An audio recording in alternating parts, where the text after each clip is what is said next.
ధర్మమైన విశ్లేషణ చేసేటటువంటి వ్యక్తి కొమ్మినేని శ్రీనివాస్. దీనిలో ఏ విధమైన సందేహం లేదు. ఇవాళ ఆయన మీద గుట్టగాల్చి వేసేసి తుడుచుకోమని ఇవాళ మరి మాట్లాడుతున్నారు.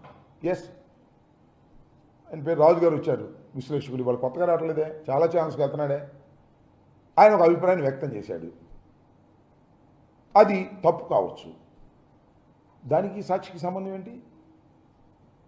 ఒక ఇన్విటేషన్ మీద వచ్చినటువంటి ఒక విశ్లేషకుడు కానివ్వండి, లేదా ఒక జర్నలిస్ట్ కానివ్వండి, తన అభిప్రాయాన్ని చెప్పినప్పుడు ఆ అభిప్రాయం తప్పైనప్పుడు ఆయన అభిప్రాయానికి బాధ్యులై ఉండాలి తప్ప కొమ్మినేని శ్రీనివాస్ గారికి ఏం సంబంధం, సాక్షికి ఏం సంబంధం? ఆలోచించుకొని మనం చేస్తున్నాం. అంటే నీ కొమ్మినేని శ్రీనివాస్ గారి మీద కక్ష ఉంది కాబట్టి, సాక్షి మీద కక్ష ఉంది కాబట్టి దేశంలో ఉన్నటువంటి మీడియాలన్నీ మేనేజ్ చేయగలను, కానీ రాజశేఖర రెడ్డి గారు పెట్టినటువంటి సాక్షిని మాత్రం నేను మేనేజ్ చేయలేను కాబట్టి సాక్షి మీద బురదల్లే కార్యక్రమం,